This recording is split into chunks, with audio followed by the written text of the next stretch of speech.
Shout out to J&J. So I just want to send a shout out to J&J Sports for having me once again. This is, episodes, man. You guys got a real good thing going on. Good morning, everybody. I'm Jamar McKill, your favorite sports analyst with my favorite co-host, James Jorwitz. And y'all finna get served with J&J Sports episode 112. James, man, how you feeling, man? I feel excellent. Beautiful Saturday morning here in Houston. Oh, man, I'm feeling great. I'm feeling amazing. First of all, thank God for this beautiful Saturday, this studio. We got some heat, James. We've been covering this series, you guys, and we've been strong on this series. And it's finally finna come to an end of the day. James, man, so let's go over the overview of OKC versus the Pacers game 5 and 6, man. You ready? I'm ready. So, game 5, Oklahoma City came back in charge and took the lead in the series 120 to 109, making it 3-2.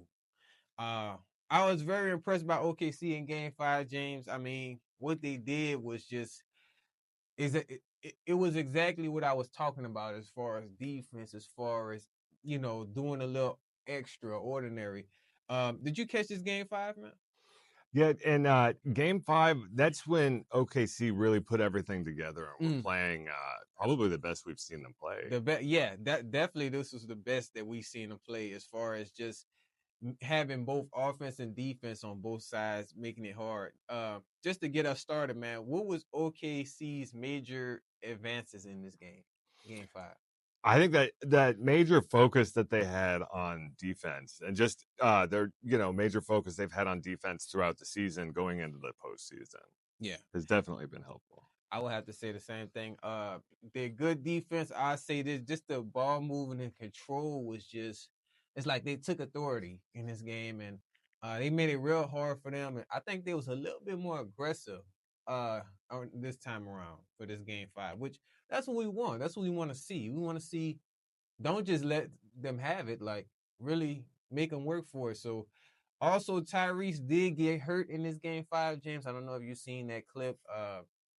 His right leg, he had a calf injury falling and pulling that muscle, and he had to stay out the rest of the game. So a lot of people were saying that had a lot to do with that too, which I kind of agree because he is the main star on the team. So you think he's going to be able to like heal up and oh yeah, he's definitely gonna be able to heal up. Like I said, I was watching some of the post game afterwards, and he just sounded like, it's nothing, I'm gonna get back in it. So I could see if he was down for a long time, and I'm like, okay, it's bad, but he got back up. So it sounds like it didn't mess with his confidence. Yeah, it didn't break him down. So that's the good thing about it.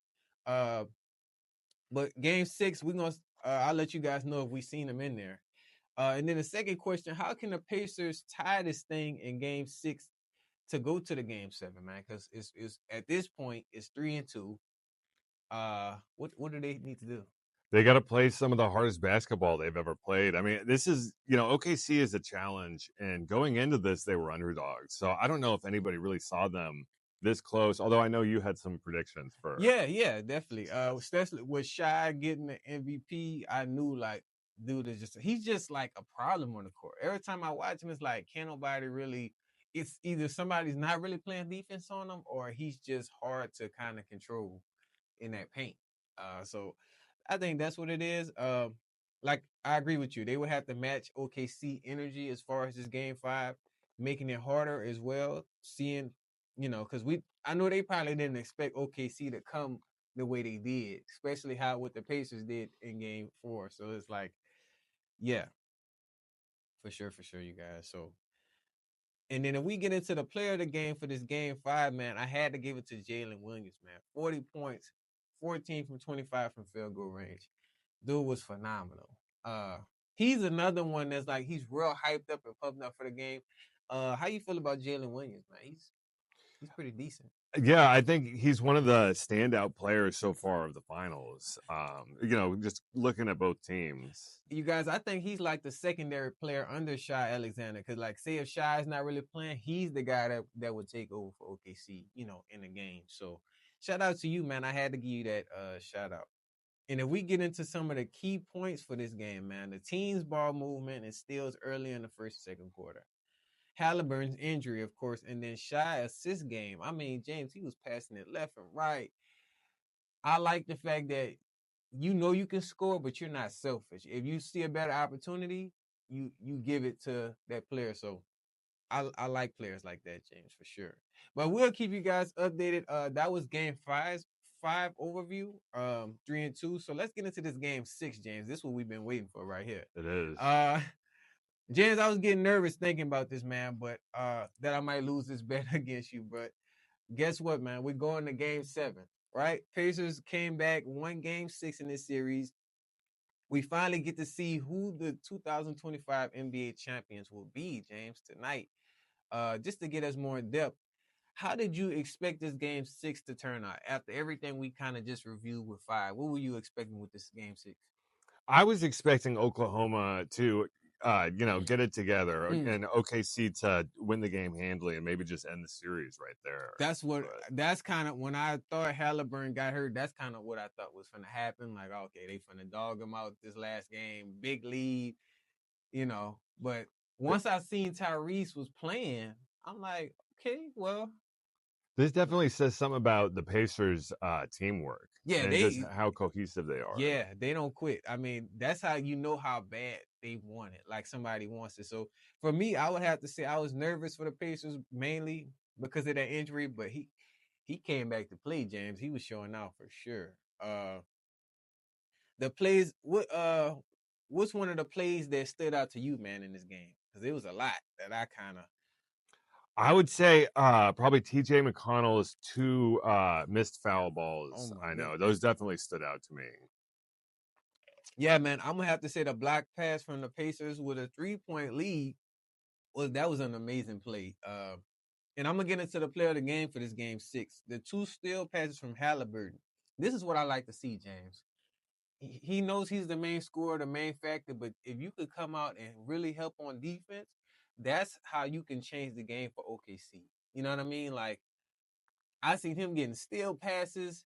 I'm like, oh yeah, he's activated, and that's what you want to see, right? Because that's what makes the game exciting.